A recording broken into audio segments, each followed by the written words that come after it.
Good day, everyone. David, how are you today? I am excellent. Hey, everybody. Welcome to the April 2nd, 2020 Pantheon Developer Stream. I am your host, Senior Content Creator David Schlau, aka Ronick. With me is our producer, Mr. Ben Dean. Hey. And our Creative Director, a cleanly shaven Chris Perkins. Hey, everyone. Thank you, David. Yes, today we're going to be talking about the Shaman, or Shaman, depending on how you pronounce it, its abilities, and how the class mastery system will affect all those. But first, Ben, I think you have a few words you want to say. Yeah. So before we start, I just wanted to address the thing that's on everyone's mind, obviously, in these trying days today, is COVID-19. As many of you know, Visionary Realms has been working remotely for quite some time now. We've employed a lot of remote team members. We have members in Australia, Canada, from coast to coast in the US, and also in Europe. Working remotely has been a daily part of our lives here at Visionary Realms for several years. While certainly things are unprecedented on a global scale, Visionary Realms has been able to continue development on Pantheon. We still continue to meet regularly. We have our daily work sessions. We have our weekly and daily even meetings remotely. And we consider ourselves fortunate that we've had the infrastructure and practice doing this, that we're able to continue on with Pantheon with minimal slowdowns in production. That being said, we do want to extend our thoughts out to everyone out there in these trying times. We know that it's difficult for many, and we want to express our appreciation for you being with us here tonight. So please stay safe. Well Back said. to you, Dave. I think you pretty much summed it up for everybody. We really appreciate our fans, and thoughts and love to everybody out there. I think we'll get right into the Shaman stuff here. Right on. Take it away, David. No, it's exciting to be here, guys. This is the kind of stream that we really look forward to doing. Gives us a chance to do a good spotlight into the classes, and obviously today we're focusing on the Shaman.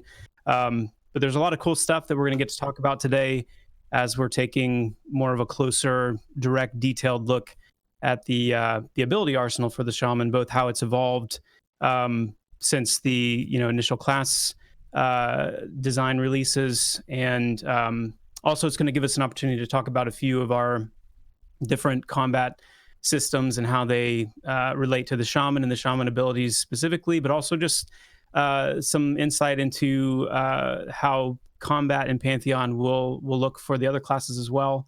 A big keyword for today is going to be energy, and you've probably heard us talk before many times over about it's very much a part of our design goal to create a combat system where classes are able to key off of what each other are doing.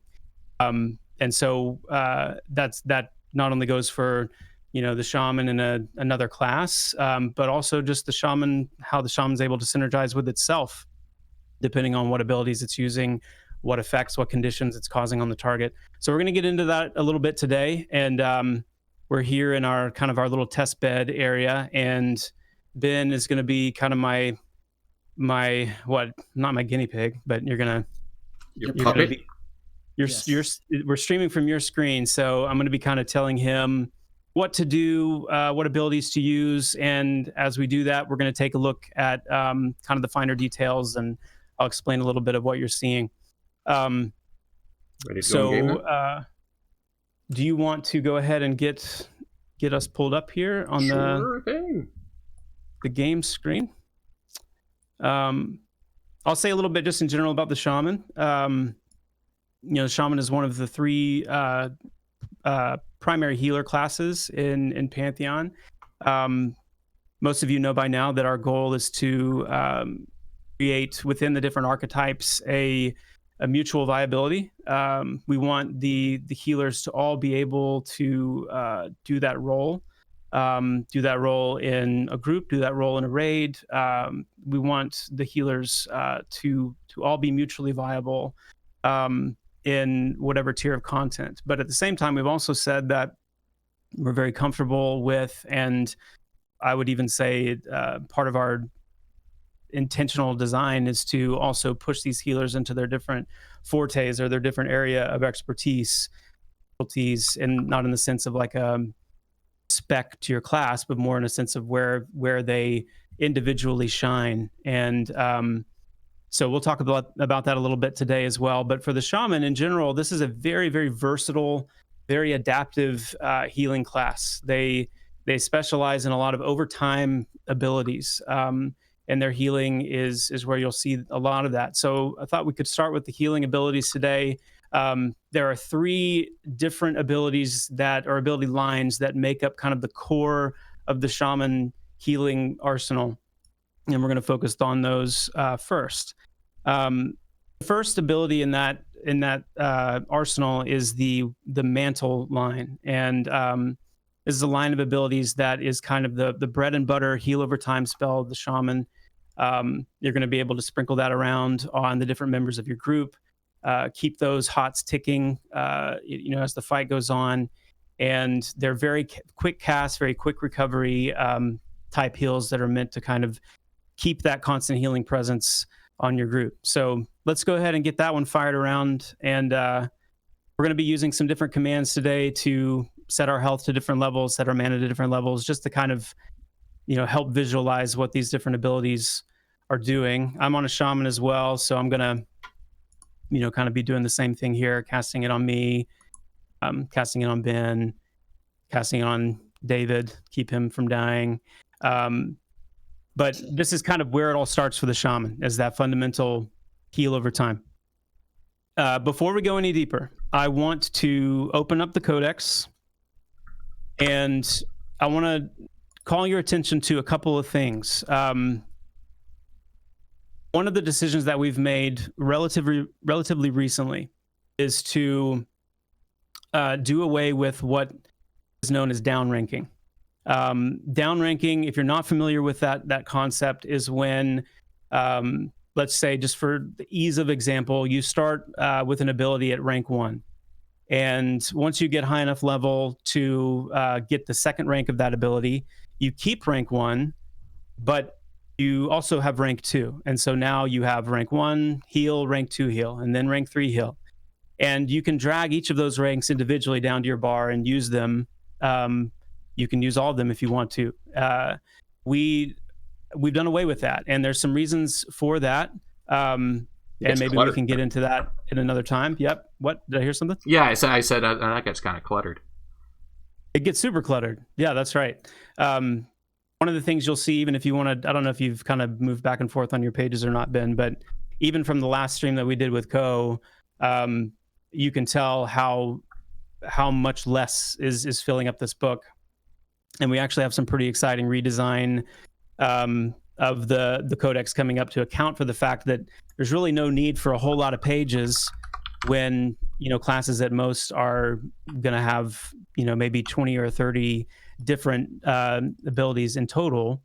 And so we have some really cool plans for that right hand side of the book, where you're going to be able to see a lot more of the actual details of the ability that you have selected.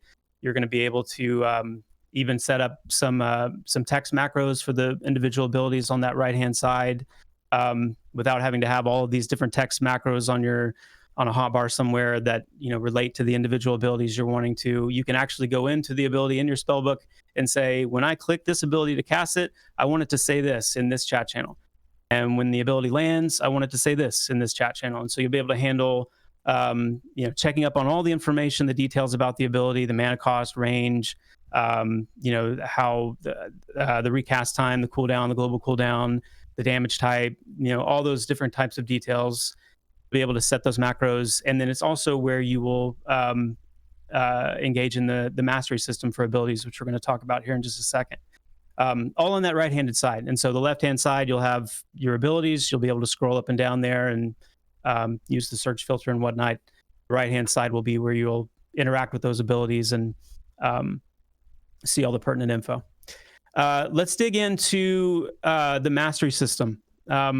I apologize in advance too. I feel like I'm already talking really fast, and so there's going to be a lot of information on this stream, and you may need to rewatch it a few times, but I want to try to keep our overall time down. We've hinted at this a little bit. What is the mastery system? When we first introduced the concept of being able to modify abilities, and we showed kind of these in the spellbook, you see it here with the little kind of empty little pips below the different abilities. We referred to it as ability modification, and that was just kind of a temporary name for what we hadn't yet announced, which is the mastery system. The mastery system is going to be a constant companion to you in Pantheon, meaning that from level 1, even displayed in your inventory, you're going to see your normal experience bar. You're also going to see a mastery bar. And from the very first level, you're going to begin earning mastery experience through lots of different means in the game. That bar, when it fills completely, instead of gaining a level, you're going to gain a mastery point. And that's what you see depicted there at the top of the codex, that little sphere. That's a mastery point. And mastery points are what you're spending, what you're investing into these abilities to upgrade them. That's one facet of the mastery system. The other facet is going to be much more akin to your alternate advancement type system, where you're needing to make the decision as a player: am I going to spend these mastery points in my abilities to upgrade them to the next tiers and eventually max them out? Or am I going to be spending these mastery points in the greater mastery system, where I'm unlocking incremental improvements, advantages to my character as a whole? There's going to be lots of tie-in, to things like the progeny system through mastery, and lots of really interesting ways to accumulate mastery points as well, which we'll be talking about in more detail soon. So I wanted to say a quick spiel about the mastery system, and just kind of connect the dots that these points that we're spending are mastery points, and it's going to be up to you as the player to decide: am I going to invest these in my abilities, invest them in the greater mastery system, and when am I going to do which thing? And it's going to give you a lot of decisions to make and options in how you want to advance your character horizontally and not just vertically through levels and gear. So let's go ahead and dive in. I think the best way to do this is to go through several of these abilities and walk through the upgrade process, see what the different upgrade effects are, and then play them out here in game. And we're going to start with this first spell here, the Mantle of the Deep. So let's go ahead and open the spell book. Let's put let's start throwing some mastery points into those. All right, so the first one is healing effects gain a 10% chance to cure poisons. Excellent. I'll add that. Second one is increase initial healing component by 100%. Nice. And let's go ahead and for some of these, I think that would be a good one, for example, to kind of try out. So we've got. What I'll do is I'll cast it first without it, and then I'll add it, and then we'll see the. Yep. All right, so knock my health down to 10%. Feel like Ronick. And casting. So we see 219, 151 seems to be 219, 149. All right, so now we'll upgrade it.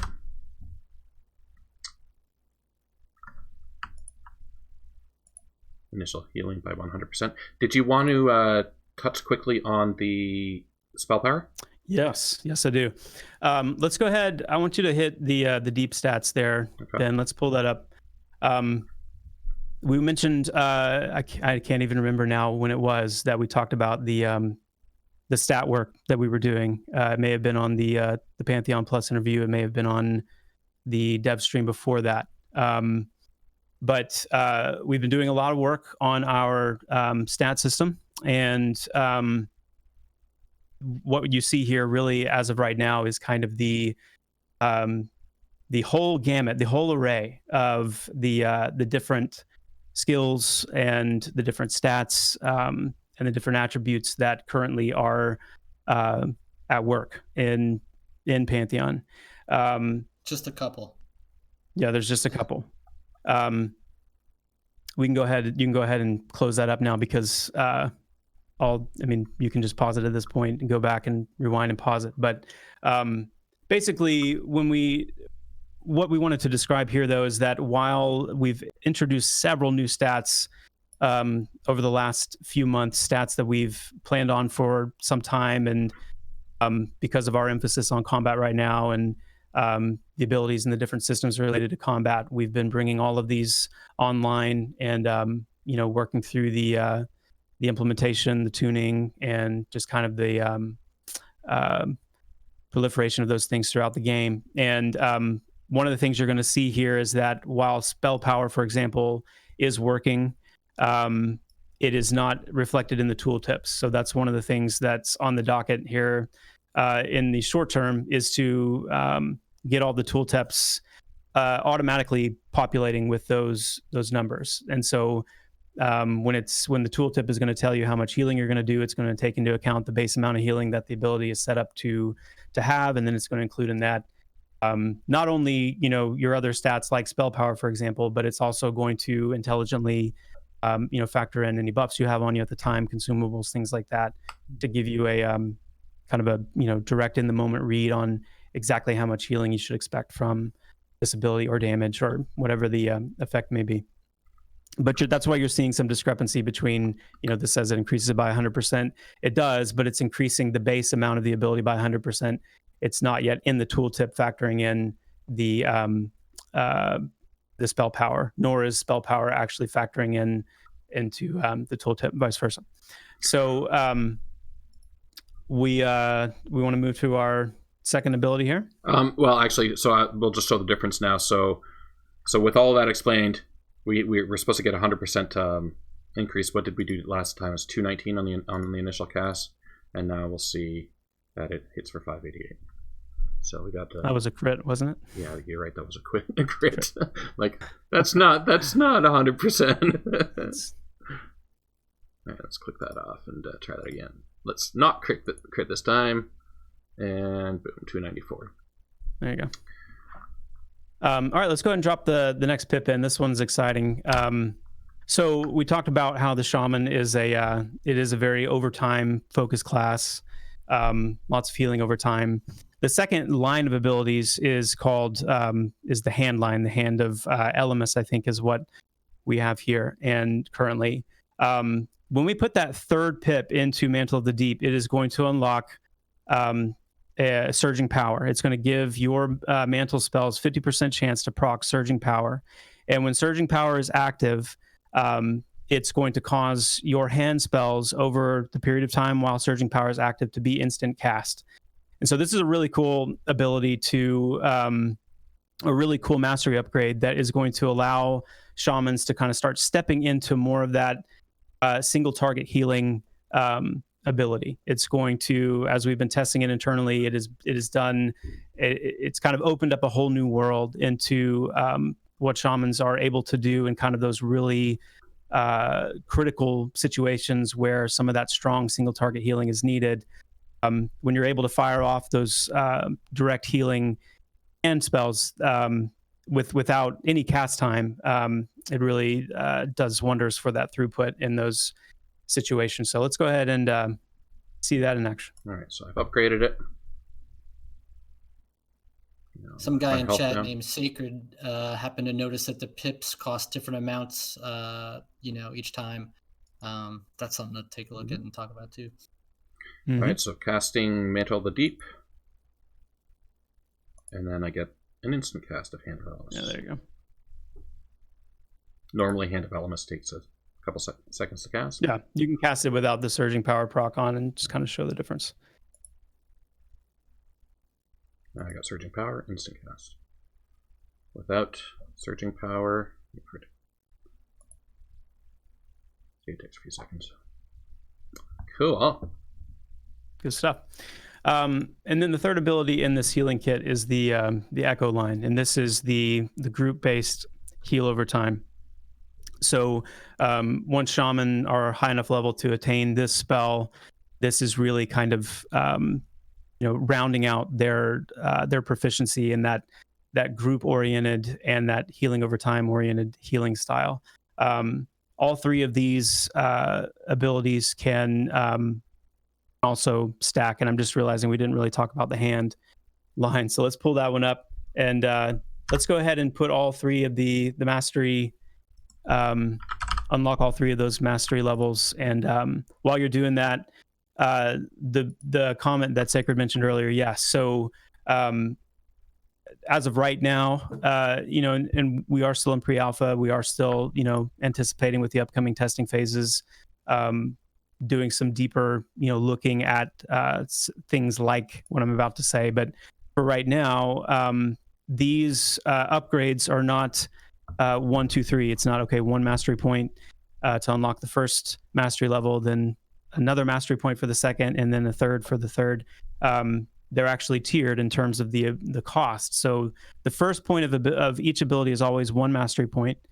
The second level of mastery for the ability costs 4 mastery points, and then the third and final one costs 9.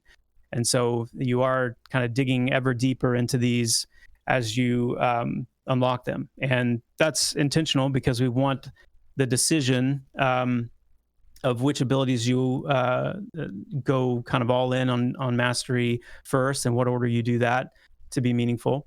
And like we've said before, that we do plan to have, I guess what you would think of as like a respec option for these, most likely just costing some coin and probably an increasing cost every time you do so.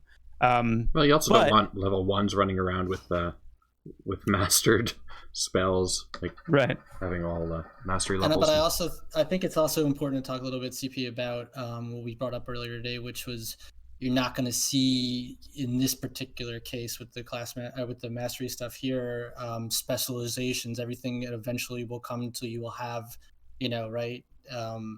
It's just the order in which you do them. Correct. Yeah, this is not a specialization based talent system. At first glance, it might look that way or feel that way, but the goal with mastery is really just that. It's the concept of the slow and steady investment in all kinds of different horizontal aspects until you have fully realized your full potential. When you've mastered all of your abilities and you've mastered the myriad of different ways, to improve your character through the greater mastery system, it is meant to be something that over time players are able to achieve. Now, that being said, once we're able to start kind of talking a little bit more in detail and showing a little bit more fully the concept of epic abilities, there is some soft specialization opportunities there that we're exploring because who doesn't like the feeling of being able to make decisions that kind of really do alter some of the aspects of your class and how you play. But Pantheon has always and will continue to be built fundamentally on this idea of kind of a non-shifting class identity where, a warrior is a warrior is a warrior. And but there's going to be major differences between, how different warriors choose not only to spend their points, because, these mastery points are not the easiest things in the world to come by. And so there is going to be somewhat of an art and a science to what you upgrade and when you upgrade and how much you upgrade this thing and that thing. But there's also going to be several ways to accumulate mastery points that are not simply leveling or grinding. And so, there will be ways to accelerate that process to kind of create some variability in different players and how quickly they're able to unlock different things. A level 30 shaman, 2 different people playing level 30 shamans could have at that point, a pretty large discrepancy between how many abilities they've unlocked, either because they've chosen to invest in the greater mastery system instead of abilities, or because they've simply put more time into accumulating mastery points in some of these additional ways. So again, it's not a specialization system. It is a kind of an overtime unlocking of your true potential.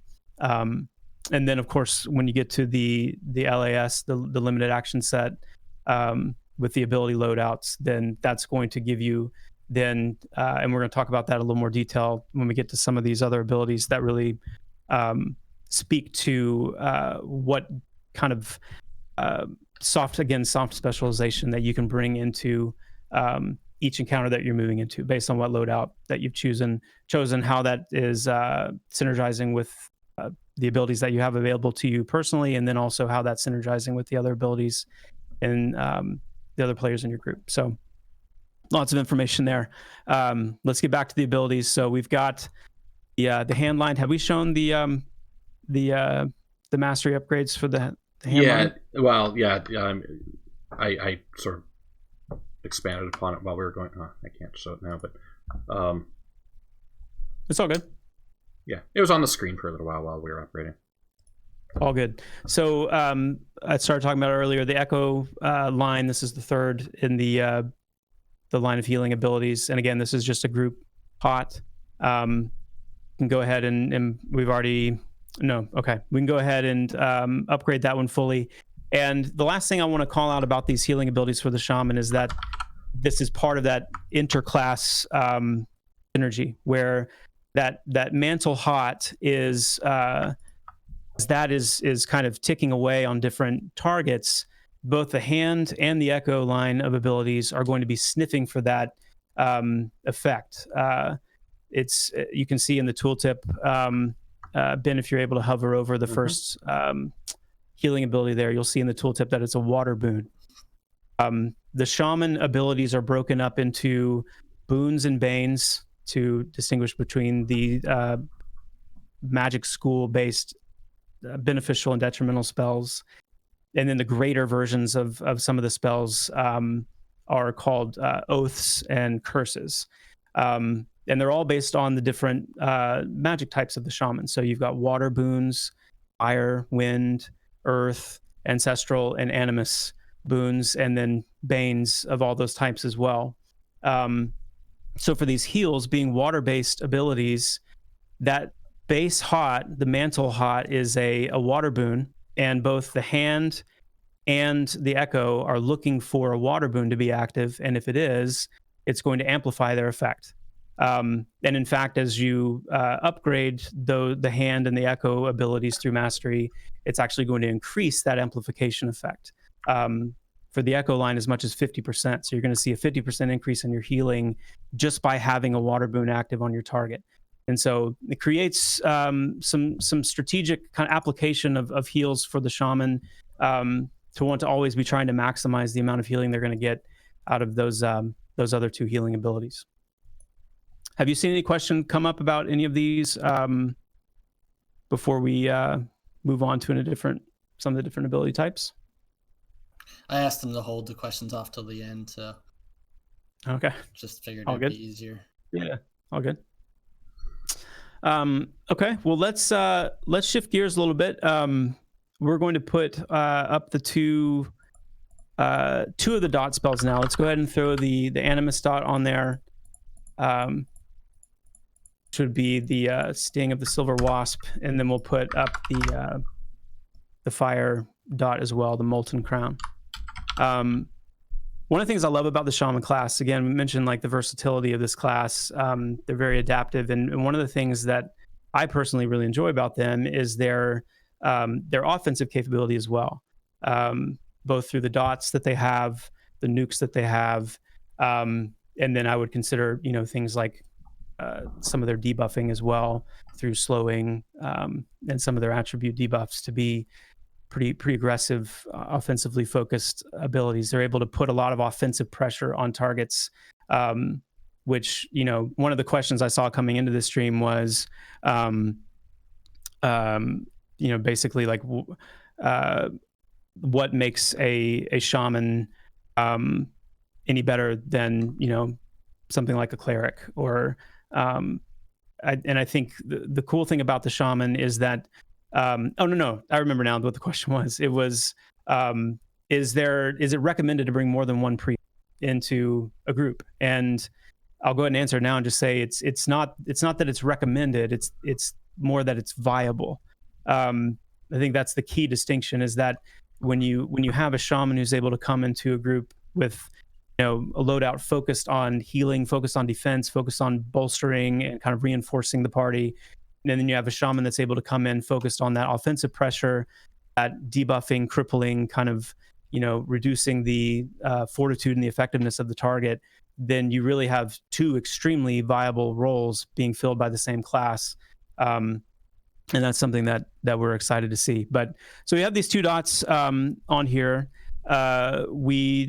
These shaman being able to, stack 2-3 dots on a target at a time. They actually have a passive called Keeper of Elemental Mysteries that gives you a bonus to your healing based on how many active effects you have on offensive targets that are from the different schools of magic. So you can have up to a 10% bonus to your healing if you have an active effect from each of the different magic schools on an offensive target. Which again, just kind of is rewarding that offensive aspect of the shaman. And when they find ways to weave those things into their combat. Let's go ahead and start attacking this Torn here. I'm just gonna turn my hate off. Forgot about that. All right, here we go. Hacks. Oh, he resisted. There he goes. Nice. So we'll go through the pips, the mastery points. Yep, always call them pips. So as you progress in these dots are going to be obviously a way of applying that offensive pressure to the targets. But you're going to start getting into some of the resistance manipulation aspects of the shaman. Resistances are going to play a pretty big role in Pantheon, not only in terms of actual, outright resists like we saw there at the beginning, but partial resists as well. And so your magic damage being determined by, the base damage of the ability, spell power, but it's also got to go through that resistance layer on the target. And so bringing those resistances down is going to be really important. And the resistances that the shaman specializes in manipulating are fire, nature, and poison, one that you just put on there.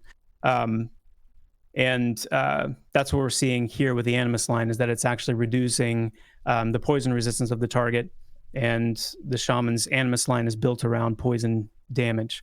So the cool thing about these mastery upgrades is that as you kind of invest into these lines, it's not only going to start reducing that type of resistance on the target, but it's going to start increasing your resistance to that same magic type. So as you use Sting of the Silver Wasp and this Animus line, you're going to be able to debuff that resistance on the target, buff it on yourself. So let's go ahead and upgrade, and let's walk through all three of the upgrades on this ability. Okay. Well, I went ahead. So the first one increased reduced your target's poison resistance by 2, and increases your personal resistance by 2. The second one was reduces mana cost by 20%, I think it was. Mm-hmm. And now we're on the third one, which says reduce target's poison resistance by 4, increases your group's resistance poison by 4. So it actually changed to a group. Yep. So that's right. With this final mastery upgrade, now not only are you increasing the resistances reduced and the resistance gained, but you're also now making it a group-wide effect. So that +4 poison resistance is being applied to the group as a whole. Right on. Very cool. Needed. Mm-hmm. And there we see the poison resistance on our buff bar. +4 poison resistance. If I click on Java, I'll see he's got the same thing. And now let's go ahead and move to the fire ability. And this is the Molten Crown. So the 3 dots are similar in that, again, they're responding directly to certain types of magic. The crown line being fire. And let's go ahead and walk through the pips for this. Okay, so the first one reduces target's fire resistance by 2, increases your fire resistance by 2. Mm-hmm. Second one is reduces target's fire resistance by 4, increases your group's fire resistance by 4. Again, going to the group. Yep. So now here on the second upgrade tier of this fire spell, we have what we saw in the Animus one with the the 4+4, and now it being applied to the group. And now, as we move to the final mastery upgrade, let's go ahead and pull that one up. Gains Windswept. Awesome. So we're going to camp on this one for a second and kind of dig into what this means. Let's go ahead and find the ability Headwinds in your codex and drag that onto the bar. That is a utility ability. Done. So if you hover over Headwinds, you see a strong gust of wind that causes the windswept state for 4 seconds. This is one of the first times that we're talking directly about this concept of state manipulation, if you will. Applying what we would think of as a state of being.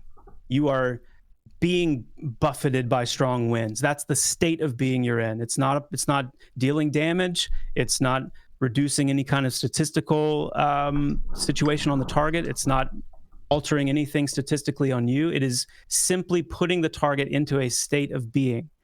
And the reason that that's significant is because in that specific state of being, you are going to unlock a myriad of different synergies with your own abilities and with the abilities of other classes.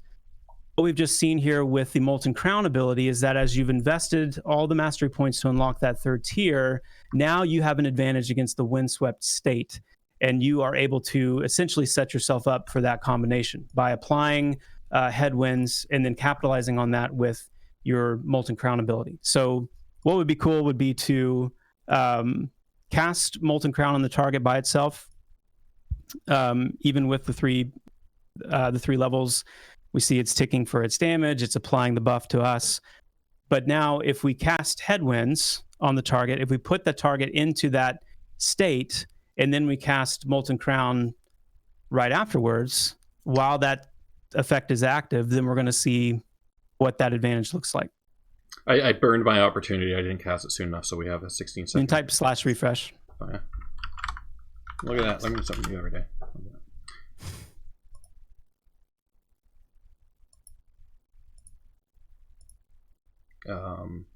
No, it still didn't.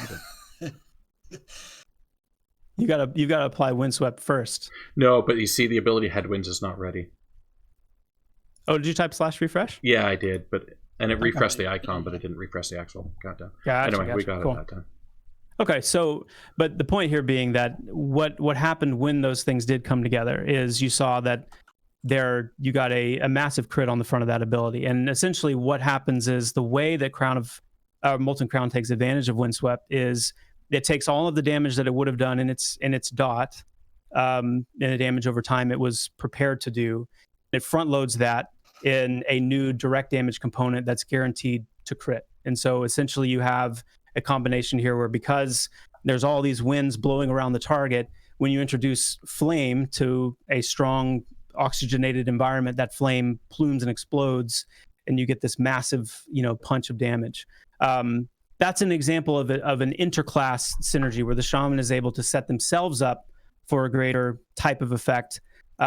You're also going to see it with cross-class synergy as well. So, for example, one of the ones I love is the summoner, because the summoner is able to summon, these rocks and this kind of cloud of debris. And if the target is windswept, if they're in a windswept state, and the summoner kind of piles this debris onto the target while they're in that state, that debris is going to get accelerated. There's going to be a much harder hit, and you're actually going to essentially stun the target for a period of time. It's going to work as an incapacitate effect. And it's just one of many different combinations and synergies that honestly we are expecting and excited to see players kind of work these things out. There is a level of logic to them. But in some cases, as you can in fantasy games, it's fun to kind of push some of those believable boundaries a little bit. And so there's going to be so many different things to discover in terms of what players are able to do. What's cool even about Headwinds is that not only does Molten Crown, your fire dot line, get an advantage to the windswept state, but as you upgrade Headwinds, you're actually going to be able to get an advantage to the burning state as well, because fire and wind are always kind of pushing each other, amplifying each other along. And so won't go into detail on that, but really exciting to be able to kind of talk about and start showing a little bit of the that kind of synergy. And so one of the things when we talk about the strategy behind the limited action set is that there's a period of considering what it is that you need available to you, what it is that you are kind of going into battle with. But it's not just what can my abilities do. Do I have a root? Do I have a stun? Do I have a snare? Do I have an interrupt? Do I have a silence? Do I have all of the keys of my arsenal? But it's learning the game. It's understanding, like, if I don't have a root readily available, what abilities do I have that can synergize with either other abilities that I have to create those effects, or how can I synergize with this other class in my group? I'm a shaman. I know there's a summoner in my group. I know we have a way to cover the ability to stun, to interrupt through the combination of these abilities. And we're really excited just to see the depth that brings to a different way of thinking about combat, approaching different combat situations. And maybe more importantly than anything else, the ways that players are able to respond to unforeseen events by kind of digging deep into secondary and tertiary effects of their abilities when combined in unique ways. Chris, if this was your first time watching a Pantheon stream, but you were an MMO fan, how do you gain class mastery points? Okay, so the kind of the basic bread and butter way of gaining mastery points is through essentially leveling up. Every time you level, starting at level 1, when you hit level 2, you're going to get a mastery point. That ding will net you a mastery point. But you also have the mastery bar in your inventory, and that mastery bar is going to fill up a lot slower than your experience bar. You might not see your first mastery point from mastery experience until level 10-ish or so.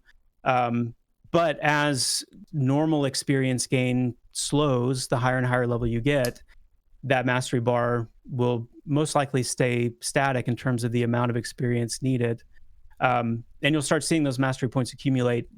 Even at higher levels, you'll probably be getting 2, 3, 4 mastery points a level at that stage. So we have kind of a target goal of how many mastery points we expect or want players to be able to accumulate through leveling by the time they reach 50. In addition to that, there are going to be several quests throughout the game that award mastery points for completion. There's going to be most likely a couple of NPCs that are very rare, very, very rare. And think of them almost as like treasure goblins in Diablo kind of thing, where the excitement of finding one of those is that killing one will net you like a full bar of mastery experience. And so be a lot of fun, to kind of find one of those running around.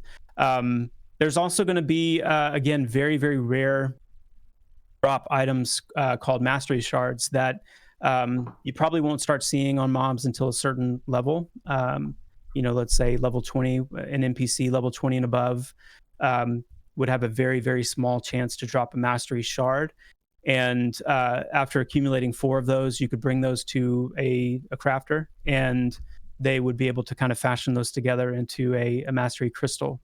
And in a very, very, very, very rare chance of NPCs dropping in a fully intact mastery crystal. Once you have a mastery crystal, you can either sell that to another player, or you can yourself bring it to a special NPC that will be in all the major cities and in certain villages and outposts that will exchange that mastery crystal for a mastery point.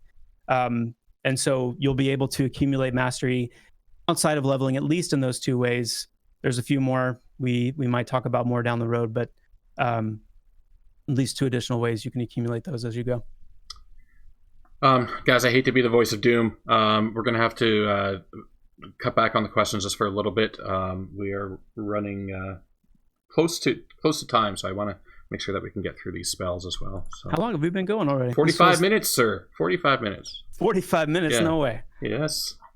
Okay. All right. So slow next.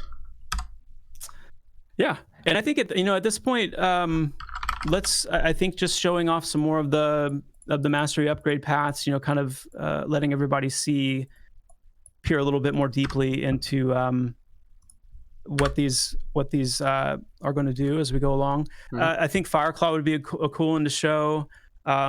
Chrono Burn would be a cool one to show. And maybe we could do, I don't know, we could talk about Cleansing Flame a little bit. Actually, I'll go ahead. You might want to get Cleansing Flame on your bar because I'm about to blast you with some something fun here. Oh! You didn't do it fast enough. Top is ticking me for 20 points of non-melee damage. If you take too long, I'm going to hit you with a disease too.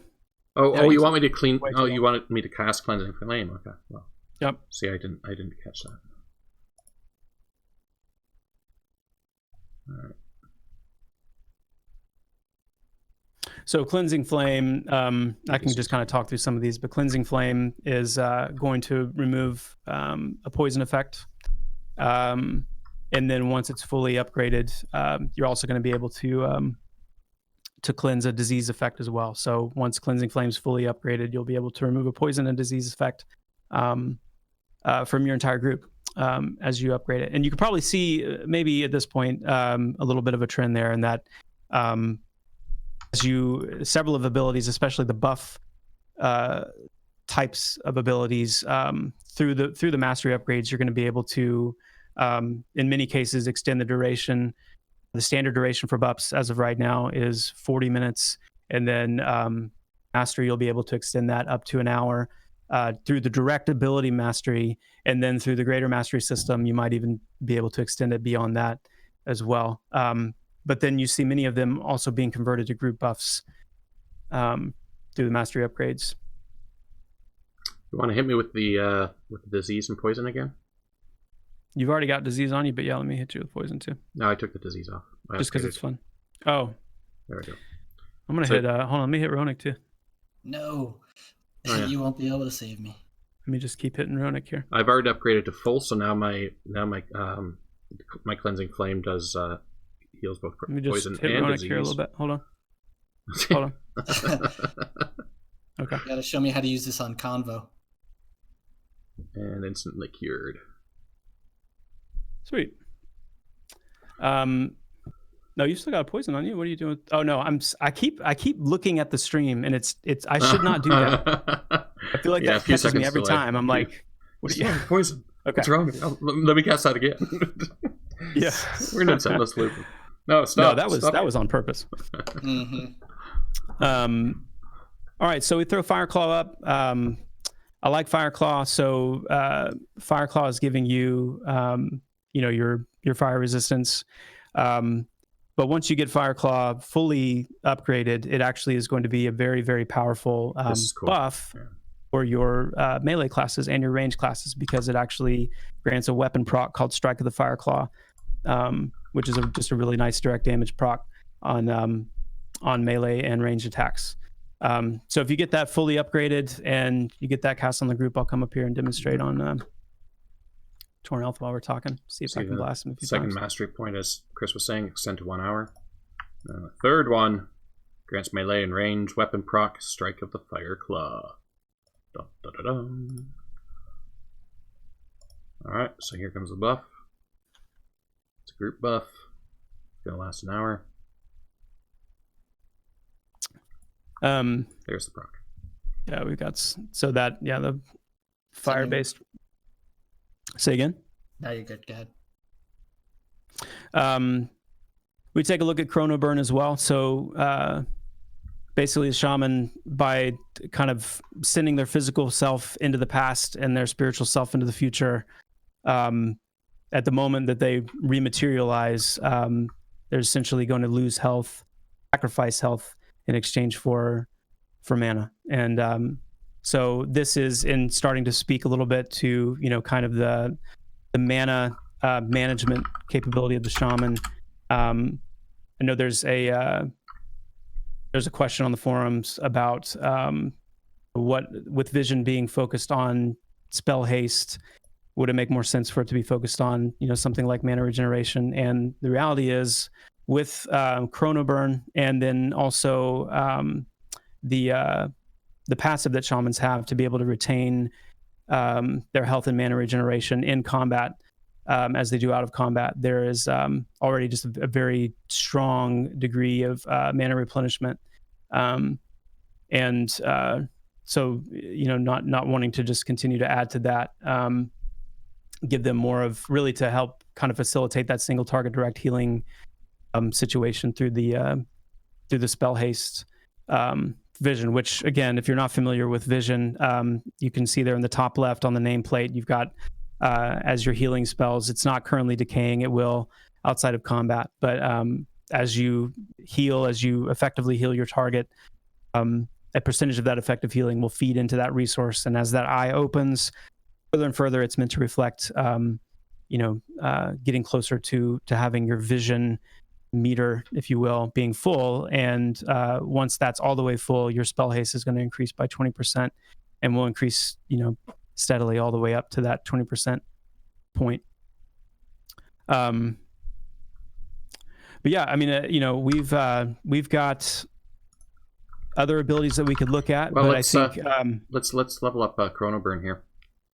Yep. So first mastery's cooldown reduced by 2 seconds.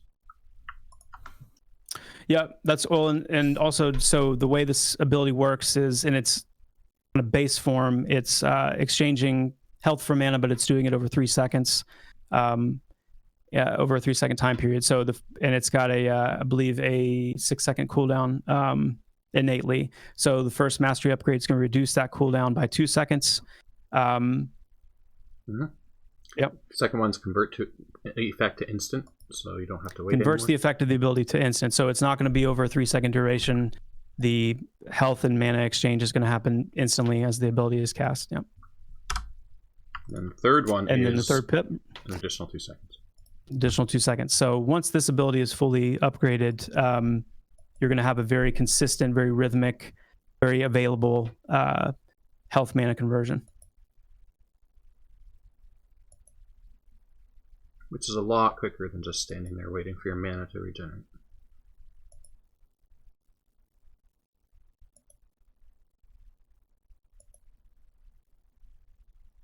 Cool.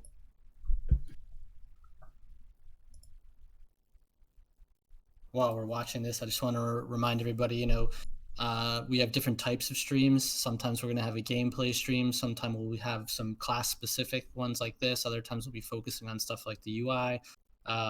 This one obviously is a very class-specific stream, and we'll be showing some new zones and other things in the future. So hang tight.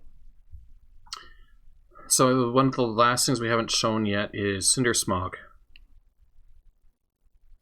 Yes. All right. So Cinder Smog, this is just a very iconic ability for the shaman, and that is the slow, the melee attack speed slow. And so this is we can just walk through the mastery upgrades for this and kind of show it off. But when we get to the third upgrade, you're going to see the windswept advantage again. And I'm not going to spoil what the advantage is, but it's something that my hope is after this stream, and as we continue to do these kind of class spotlight streams, you're going to see more and more that premise of how important conditions, how important states of being are going to be, and the way that abilities are going to essentially be staging or setting things up for different combinations from different classes, and even combinations for yourself to take advantage of.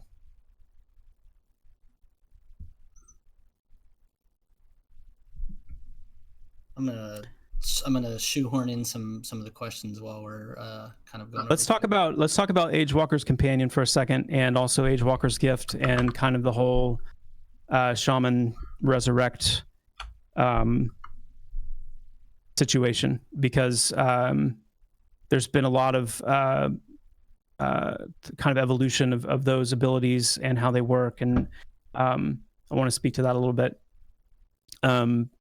The Shaman Pet, the Agewalker's Companion, as we've detailed on the site, this is something that the shaman begins with as a cub, essentially, in the form of a spirit.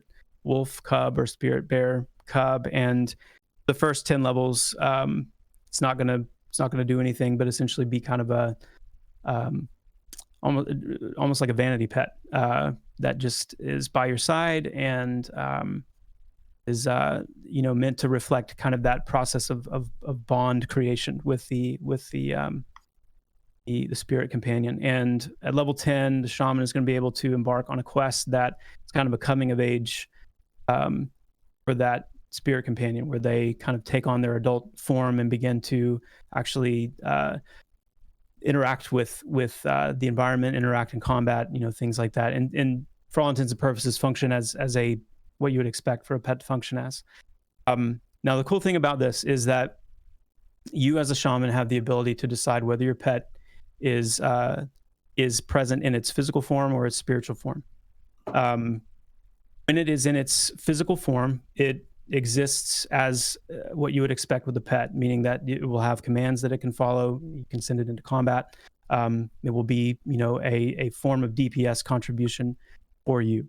Not talking anywhere near the level of, a summoner, and not, a necromancer or anything like that. But it will certainly contribute to your DPS.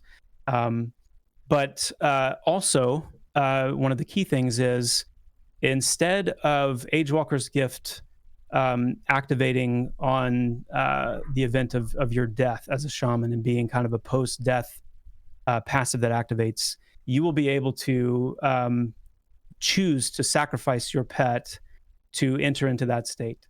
But your pet must be out in its physical form to do so. And so that's how we've solved for kind of that cumbersome approach to the passive of Agewalker's Gift. The actual effect of Agewalker's Gift will be the same. You will enter into kind of that spiritual form. You'll be able to, move around without inciting attention from enemies. You'll be able to drag corpses. You'll be able to use Part the Veil in that state, and even down to the effect on your defensive target when Agewalker's Gift ends. All of that will remain the same. It's simply the mechanism by which you enter that state is now a manual decision by the player to sacrifice their pet to do so. On the same token, the Ancient Focus passive is what you will gain when your pet is in its spiritual form. So Shaman is not going to have Ancient Focus on all the time as originally intended. It's actually going to, we've altered that to now also tie that to the pet. And so the shaman really is making that conscious decision to say, I want my pet in its spiritual form. In that state, it's providing me that out of combat level of regeneration for my health and my mana. But when I choose to put it into its physical form, now I can use it to interact with enemies. Now I can use it to enter the Agewalker's Gift state. And that's essentially how the pet and the Agewalker's Gift and the Ancient Focus passives are going to all work together. So just wanted to take this opportunity to clarify lots of little things with that. So with that, yes, let's take some questions. All right. We'll take a few here that were on the forum. Vandrind wanted to know, will the shaman have a resurrect that returns XP like the cleric currently enjoys? Yes, all three of the resurrection spells across the priests will have the experience restoration component. Okay. Excuse me if I butcher some names here. Gilder Vane wants to know, will all the shaman abilities be based on nature magic? No, they will not. So the shaman abilities are broken up into, if we're talking about the dots or the kind of the offensively oriented spells, we've got the crown line of dots, which we showed today, which is fire-based, not nature. We've got the animus line of dots, which is poison-based, not nature. The water line is nature-based. And so through your dots, you will have the poison, the fire, and the nature effects. The cool thing about the Shaman 2 is they're one of the few classes that are actually going to be able to provide chemical protection. Chemical is actually a resist type as well. And there is a distinction between chemical damage and poison damage. And the Shaman is able to create protection against both. And interestingly enough, rogues also use both. Rogues use poison and chemical damage and effects and procs and all kinds of things like that, intentionally to kind of have both of those angles to use when they're choosing how to best be deadly. Okay, I'm going to definitely butcher this one. Mavius Oel wants to know, will there be a limit to debuffs and dots present on a target? So kind of an important question. In short, will multiple shamans be able to put every single Bane on an enemy, and would the same Bane stack? Banes will stack, yes. Debuffs will not in every case. There'll be some exceptions with some of the debuff lines, but the Banes, yes, they will stack from shaman to shaman. Shag Nasty wants to know, Hurry the Pass states that all healing overtime abilities on you and all your group members will instantly finish, in quotes. Will this be limited to only HOTS applied by the shaman, or will it affect HOTS cast from other priests in the group /raid? Yeah, okay. This is a good distinction. I know there's been some confusion about the way that ability description was worded. Hurry the Past is going to finish the duration and front load the remaining heal of your HOTS. Not other shamans' HOTS, not any HOTS that are having been applied by other classes. Your HOTS. Now, that's in its base form. Happens through mastery upgrades, we'll yet to see. But the core intention and design of that ability is that you would be able to activate the ability. It instantly finishes the remaining duration on any of your HOTS that you have active, and combines the heal amount left into a single burst of healing. It's an incredibly powerful ability, and as such, it's going to have a cooldown to match. It's not the kind of thing where you're just going to, load up HOTS, use Hurry the Pass, load up HOTS, use Hurry the Pass. Hurry the Pass is an exceptionally powerful ability that will have to be used, at the right time. We really have a limited time now. I do see a couple of good questions. So TV asks if Fireclaw will stack with other procs. And yes, it will. Specifically, all other procs? Not all of the procs. So you're going to probably see procs kind of lumping themselves into a group based on the damage type that they are. What I would like to see is kind of whatever the primary proc is, either in terms of like its level. If Fireclaw is the most powerful proc that you have, then other procs from other damage types would also be able to be applied, but their damage contribution would be kind of folded up into that primary proc as the parent, so to speak. And so you're going to be able to, really see those proc effects padded, if you will. But that's kind of the planned approach, the planned implementation, and then, we'll I'm sure that there's going to be a way to make that interesting. So we'll continue to kind of build in, whatever constraints we need to. But I think that works best in situations where there's multiple types of procs. Obviously, if you've got a percent chance to proc as well, you're not going to see everything procking at the same time. And so I think what we'll most likely do in those situations is we'll have one proc able to be represented based on the damage type of the proc. Let's do two more questions. I'll ask one, and then Ronak, I'm sure you have one from the forums as well. Phantasm 101, it's a good question. Will we be able to see what steps 2 and 3 of the mastery system are prior to investing into that ability? Sorry, I was so distracted by your by my your pronunciation. Threw you right off. So repeat the question. Phantasm 101's asking if we can see what the Mastery Point 2 and Mastery Point 3 will do prior to investing in Mastery Point 1. Yes, absolutely. We actually we talked about putting what that, when I talked about the right hand side of the page for the codex, that's part of what you will see there. You're going to be able to see all the ability details. There's going to be a mastery tab that's where you'll actually do your mastery point investment. You're not going to right now we hold control and left click on the ability to bring up that little dialog box to invest the point.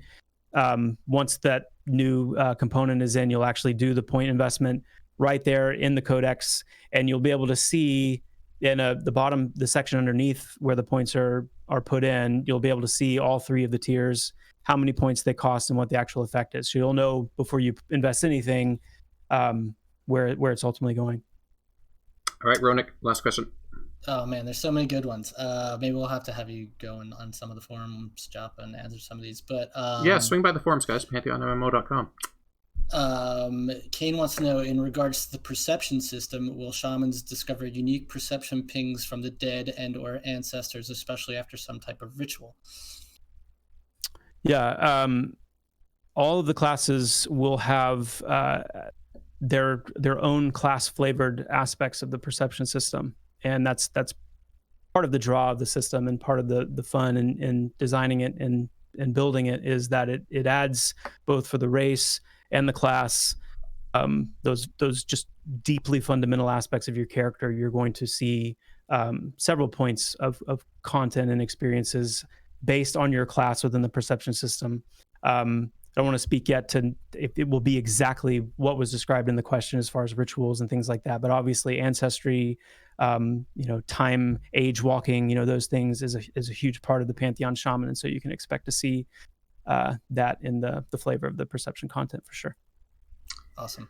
Well, thanks again. We talk about the investoring in Pantheon. Investoring in Pantheon. Yeah, as you guys know, Pantheon is crowdfunded. All of your pledges go directly into development. Swing on by pantheonmmo.com/join, see what we have available there. Thanks again, everybody, for joining us. Just a quick announcement. Next week, some of you who have pledged for the Name an NPC reward will be receiving an email with instructions on how to submit your names for NPCs. So expect that to come next week. And I think that's it for all of us. Chris, Ronik, anything you want to sign out with? Take care of yourselves, everybody. Yeah, take care all. Thanks for coming, and have a great week. See you guys. Thanks so much.